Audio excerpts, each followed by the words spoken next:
And this is part of the alchemy piece. So when we're resonating a frequency, it's like if you're around somebody who's really, really nervous, what happens? Makes you nervous. It makes you nervous. Absolutely. Right? And so We're literally empaths. we are constantly transferring our frequency to other people. So we have our light body, right, that extends to our fingertips. And whenever another person stands within that light body, literally our energies are mingling, okay? And so if I'm nervous, you're going to be nervous. If I'm angry, you're going to be angry. If I'm blissful, you're going to be blissful. So it's a really big responsibility, right? Because we're constantly transferring energy, and that's why we talk about the energy grid where we're all connected, right? So I come into your frequency, you come into mine, I'm pissed off, you leave pissed off. So how many people are you going to interact with that day that are also going to pick up that energy of anger? Many, right? And so one of the things that's a really great gift is when you manage your own state and you can stay in a higher state of being, then what happens is you're transferring that to every person that you meet, right? So it's this incredible gift that you're giving. That's why, for example, when you wear the pink sapphire, what ends up happening is people go up to you and they just go, oh man, I want to just give you a hug. It's like, yeah, give me a hug. I could give you a hug, you know? And so we're literally transferring that energy constantly as we're moving through our day. So when you manage your state, you're actually managing other people's state as well. The one thing about the emotions that's fascinating is they also have resonance. So joy is a very high resonance. Bliss is a very high resonance. Love is a very high resonance. Anger is a very low resonance, right? Whenever you find somebody who's always constantly struggling with their emotions, what ends up happening, you know, anger, guilt, anxiety, sadness, all of these things resonate at a low frequency. So when you're resonating at a low vibration, what happens is you ping pong around all those low vibration frequencies, right? And so if you're upset all the time, or you're angry all the time, or you're sad all the time, or depressed all the time, it's very hard to break out of that because the resonance is very low. But when you place a stone on the body, all of a sudden the resonance changes. It's just like changing gears in a car. Or, you know, I talk about the bowl of water and the egg beater, right? So you put an egg beater in a bowl of water, that water has to move, right? It's impossible for it not to move. And so the bigger the egg beater, the bigger the frequency, the more it moves the water. And so you are the water and the stone is the egg beater. So it allows you to choose your state. You choose your stone, you choose your state, and it allows you to really move through your life with greater ease and grace. And when we are in grace, what ends up happening is we end up falling in love with ourselves, falling in love with all the people around us, and being more kind, more loving, more grateful. And so that's where the magic happens, right? Is grace is really a state that we're all looking to achieve, especially in this time, because there's so much conflict, there's so many challenges around the world, and it doesn't matter whether I'm in Japan or Australia, everybody has the same challenges. It's really interesting. And it really is part of our commitment to come here as star children to really hold the space. And that's why the gems make us feel so good, because we're doing our job, right? It's just like, it's a magical place, right? Okay, so we're going to talk about knowing your stones and how to select. Any other questions that anybody else had that I can add to the list? Yeah. Last time you talked about 4 pillars. Yes. When I looked back at my notes, I could only find 3. 3 pillars. So what are the 4 pillars? The 4 pillars, I don't know. I'll have to think about that. Well, it's why Moldavite got added to my collection. Oh, yes. So I'll have to think about that. 4 pillars. I would just like to know about working with the sun and the moon. Oh, And yeah. I know you talked about it before, but I want to refresh on that. Yes. So I'm going to start out with some basic knowledge, okay? So first of all, I wanted to talk about size of stone? Because this is a question that I get all the time. When I did my original research, and according to Ayurveda, they talk about the 10 carat kind of, that's the place where it becomes vibrational. And depending on the material, and I worked with this a lot when I did my testing, and I worked with a bunch of hundreds of people that were my first original group, and we would share information, they would give me feedback, and as I was honing the collection and honing my understanding, it was very, very helpful.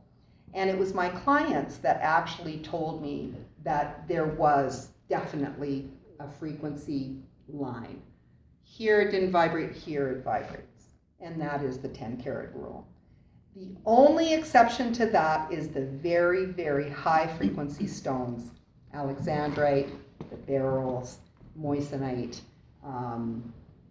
some of the very high calibration stones. You can get away with a smaller stone. And in fact, they don't come in 10 carats. I mean, literally, the material doesn't grow that large. And yet they are these vibrational powerhouses. Phenakite is another one. Hi, Steve. How big is 10 carats? 10 carats Yeah, would thank be you. about 12 to 14 millimeters, depending on the material. What Some size- material. What size is that? Yeah, so it would be, about like this size. This would be a At least that 14, size, 14 too. millimeter. I will tell you when I see you if the piece is too small for you. One of the greatest blessings that I received when I was born into this life is I came from a long line of a third generation kinesthetic reader. So what that means is when I hold gem material, I can actually feel the vibrations in my body. And so I know when it's vibrating and when it's not vibrating, which is very handy when you're doing this work. Because when I first went to make the gems, to do my first collection, I said to the cutter, I said, okay, show me everything you can cut, every material that's available, bring it out, I want to see it. And so he had about 40 stones on the table. And I went up to the material and I would pick it up and say hello and feel it.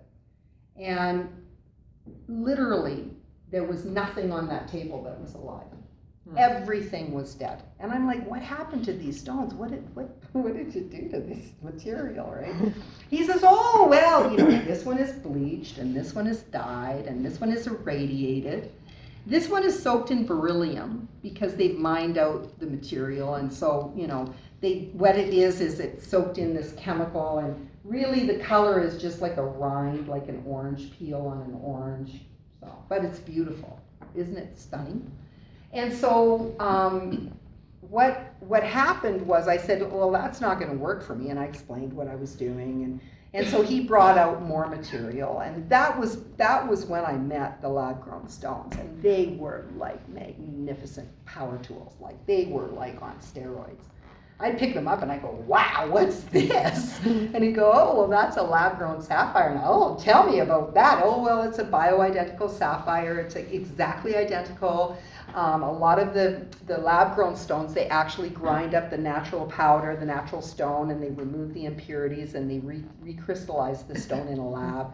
And they are identical. And, they're great, but they're born in a lab. And so according to the gemological people, the people that, are the stone people, they're like, oh, it's lab-grown. They turn their nose up at the lab-grown stones because they're not born in the earth.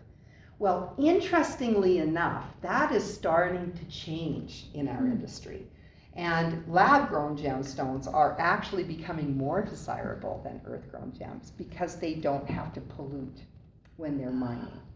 A lot of the mining practices around the world are very polluting, very challenging. They involve people that are basically in slavery, that are harvesting this gem material. And so that's really changing, and I'm really excited about that because I think that, the lab-grown gems are these sweet, sweet stones, and they are loved like a surrogate child. It's kind of like, when a woman who can't get pregnant all of a sudden has this miracle pregnancy where she gets pregnant. She's carrying this baby that, either was done in vitro or whatever. And all of a sudden, so she eats the very best food and she treats that baby like it's the greatest gift she's ever received. And it is, right? And so the same thing is true for the lab-grown stones. They are this great, great blessing, and it has allowed us to maintain stones that were mined out. And, like yellow sapphire is this amazing stone that's all about the golden ray, and it's very, very empowering. It activates Jupiter. It's very, very happy stone and totally blessed. And it has been pretty much mined out now. When you can find an earth-grown yellow sapphire that's untreated, it is, a fortune. It costs thousands, tens of thousands of dollars for a little tiny 1 carat stone. So it's allowed us to really keep stones active that are not available anymore in the earth. Now back to the size. So for example, when we look at a stone like alexandrite, which is the stone that I'm wearing tonight, we can do a little tiny, say a 10 millimeter stone, which would be about this stone, this size. We can do a 10 millimeter size and get huge results from that material. Because it's a very high vibration stone, it's like a little, it's like having it's like when they discovered lasers, a little tiny machine can cut a big hole, right? So a lot of the gem material that I've been gifted to bring here is very, very high calibration. So here's kind of what's happening in the universe today, is that, the Schumann resonance is increasing dramatically. And so part of our job is to hold resonance on this. And yet the frequency is increasing so quickly that we are being called to action to also raise our own vibration. And if we don't, what happens is we start feeling overwhelmed. And a lot of people over the last year have been talking about being overwhelmed. It's just like there's so much going on. I feel like the energy is shifting so quickly. There's a lot of meteorite showers. There's a lot of galactic stuff happening that affects us very, very much on this plane. And so in order to really handle that, we need to increase our vibration. And so the guides, it's always so much fun when I do my job, because I just show up and they just bring me all the stuff, right? I found the right people that are my cutters. They work with mines around the world, but we eliminate a lot of the layers. I had a client come into Sound Peace today, and she's somebody that I adore. I've known her for many, many years. And we were talking about phenakite. And phenakite is this stone that is, it is the master stone as far as connecting with your sacred blueprint and connecting with spirit and your guides and angels and really plugging into spirit. And I showed her a piece, and she said, I've never, ever seen a piece of phenakite that big, ever. And it was a quarter of the price. She had a little tiny, weeny little phenakite that she'd bought many years ago. And she paid more for that phenakite than for a stone that, was 4 times larger than her phenakite. So I feel really blessed that I'm able to kind of eliminate a lot of the layers to make it affordable to be able to have these stones that normally would be unreachable for us. And that was one of the commitments that I made when I started doing this work. I always wanted to make jewelry for the people, not just for the rich. And so, I've been fortunate enough to be able to do that by creating these relationships and explaining to them, listen, I need it, and I need it at a reasonable price, okay? I need to be able to have it so that the people can afford it. And so, it's been amazing, because things like danburite, I wanted to add danburite for many, many years. This is one of the stones of the angels, and it is a powerhouse. It's so loving. And that's the one thing for star children. the frequency of love and being wrapped in the angelic frequency really helps us to feel more at home on earth. And one of the things about being a star child is that, you know, we're perfectionists, and usually we have total disclosure. So we know exactly what everybody's thinking, and we also know exactly what to do in order to achieve the outcome that we want to achieve. And so star children are always like, I wonder if I should do that. What would happen if I do this? And oh my God, I don't want to make a decision because it might be the wrong one, and I might end up somewhere where I don't really want to be. And so, you know, we get this kind of paralytic kind of, you know, I guess I'm going to do nothing because I don't want to make a mistake, right? And so Danbarite helps us plug in so that we feel more confident about the decisions, and also helps us to communicate with our guides and our team so that we can kind of know, oh yeah, that's the right thing to do, and I know it's the right thing to do, and so then doing it, right? So yeah, Danbarite is an amazing stone. What color is that? It's like a white, but it has a little bit of a pink tinge. It's an amazing stone. What does the phenakite look like? So this is a phenakite here, and this is the biggest phenakite you will ever lay your eyes on. Usually, most of the phenakite that you'll see in the marketplace is about the size of the second stone. It is a powerhouse. It is an amazing stone that is all about connecting with your sacred blueprint. Now, interestingly enough, a lot of star children have problems with their nervous system. So they will have different issues with the nervous system as they go through their life. We also have a lot of challenges with allergies and autoimmune disorders. It's just part of the nature of being a star child because of that inside-outside vibration not matching.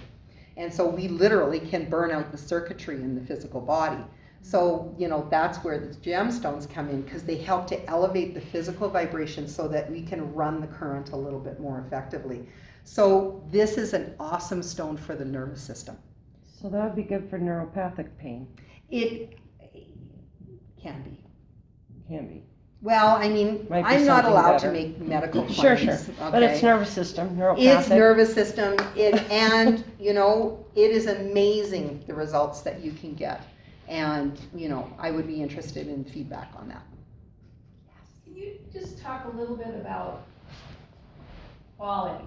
Yes. Because you can have a phenakite that Yes. is not the same as that phenakite that's bigger. Yeah. but it's- Yeah. So one of the things that I knew very quickly when I started to work with gemstones, my journey to this place where I am today started with using the wrong stone and getting incredibly ill, and ended, I got well also using stones, but understanding what stones resonated with my frequency.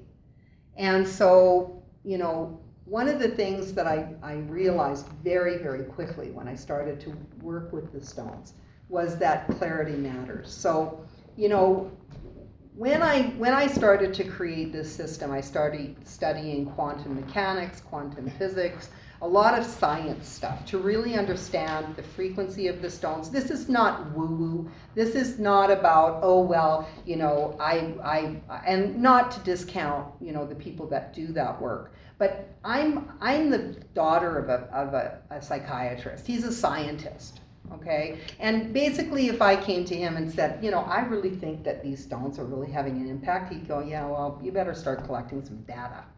You know, like you better start doing some testing. And you better be able to prove your theory. Actually, he said to me, nice theory, congratulations, but you better be able to prove it, right? And I really appreciated that, because I also it needs to be real to me. It can't be just a concept. It needs to actually be real.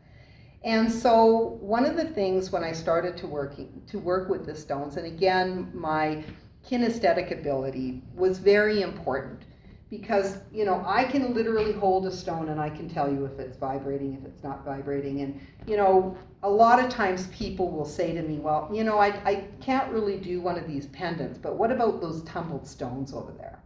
You know, there's a phenakite in here that's, you know, $1,000, but I can get one over there for $5. right? Or $10 or $100, right? And really the difference is when you have clean material, because remember we're talking about frequency and building vibration. So when you're building vibration, it's resonance. It's light coming into the stone, bouncing off the crystalline structure inside the stone, and then producing an energetic, right? And you can take an MRI of a stone and get frequency, okay? So what ends up happening if you have an inclusion inside that stone is it acts like a skip in the record. So the stone is vibrating, it comes to that inclusion and it stops, and then it has to start again. It's kind of like if you're a Ferrari and you're going 1,000 miles an hour down a freeway and all of a sudden you get to a speed bump, right? So you got to still slow that car down real quick, and then you have to build it up again, right? So the cleanliness of the material, the clean nature of the material is a must. Now, there are some caveats to that. For example, if you have a black tourmaline in quartz, black tourmaline in quartz is like a bar of material inside another material. And so it has a very definite function and it runs the energy in a very specific pattern. It doesn't build the frequency in the same manner as a gemmy gemstone. So it matters how clean the material is. And the other thing that I learned very, very quickly when I started to work with gem material is most gems have as little faceting as possible, because obviously more faceting, more expensive, right? So what the cutters will do is they develop a technique of cutting the stone with the fewest amount of facets that builds the most light. But what I found was that the number of facets is very important. And so the more the facets, the higher the vibration, the more frequency you're going to get out of that gemstone. And that's why I started cutting my own gems. And it was right from the very beginning. Because when I went to these people that were selling these gemstones, I would look at it and I would go, this is like, an impaired stone. It's like it's trying really hard, and it's beautiful material and it's so pretty, but it's not vibrational. And so, vibrational gemstones have many things that need to be there in order to create a stone that's vibrating at a frequency, right? Quality matters. Case in point is moldavite. So, moldavite has this reputation of being this really, really high vibration. Some people can't wear it, and when people see you wearing it, they go, oh my God, how can you wear that? Right? And what my experience with, it had this big reputation. So when I went to buy my first moldavite, I was like really excited because I really love vibrating at high vibration. It makes me feel plugged in. It's like having a cup of coffee. And I put this material on and I was waiting. I was like, okay, speak to me, And what it was happening was it was grounding me. So it was actually reducing frequency. And I was like, wow, this is like really a grounding material. This isn't like a buzzy kind of intergalactic kind of buzz. What it does, I worked with these two little star children that could actually see the vibration, and it actually is like a beam of light that comes into the heart chakra, goes back out through the crown, and then comes back down. And so literally it's like wearing an antenna, a galactic antenna. And the quality of this material is very important. When you see our moldavite, and I've been buying moldavite now for about 15 years, and I have a huge collection of moldavite because most of the very high resonance moldavite was mined out about 12 years ago. It comes from an area in the Czech Republic called Besenica. And my business partner is like a moldavite guru. I mean, he knows some of the biggest moldavite dealers and collectors in the world. And he can actually tell you exactly the location where that stone was pulled out of the ground and all the stuff around it. For me, it's really a frequency issue. And so regular moldavite is very, very, very low frequency. The Bezanitsa is much higher. And so, you know, this is really a shielding stone that connects you to the galaxy, that grounds you, and it is literally almost impossible to find now. I have been buying personal collections of the miners. They've been getting rid of their personal collections because there's no material for them to sell. And so I've been buying out their personal collections, and I have an amazing stock of it, so that I have it for the star children. All the star children need this material. It's like receiving a care package from home after you've been at camp for 50 years. You know what I mean? It's kind of like, oh my God, my people. And it allows you to really connect with the star energy unlike any other material that we work with. And so this is a material that I love to see. Men love this material because it shields them and it grounds them and focuses them and connects them. So it's a high vibrational material that has a grounding effect for star children. People who aren't star children get their hands on it and go, oh, I don't think I can wear that stone. And so they keep it in their collection, but it's way over there, right? They don't want it anywhere in their field. Now I wanted to talk about the difference between, say, a Bezaniche moldavite and a faceted moldavite. Mm-hmm. Faceted moldavite is a very unique material because what it does, when you facet a material, what you're doing is increasing vibration. And so this is an interesting material to where if you find moldavite is a little bit too, it's not high enough frequency for you, not high enough vibration, because it amps up the frequency when it's faceted. Some people like it, some people like the raw. So you will know, when that's the thing, when I talked about getting into a knowing about gemstones, you innately will know if a stone is right for you or not. The stones choose us, and I really, really believe that. We had the experience when we were together probably 5 years ago. We had a whole 30 minutes together, and we tried on all this different material, and then all of a sudden at the very end of the session, it's like, that's my stone. And it's just like magical, right? And when the stone chooses you, you know it. And so when we get out of our own way, then the magic really happens, and we know what it is that we should have, right?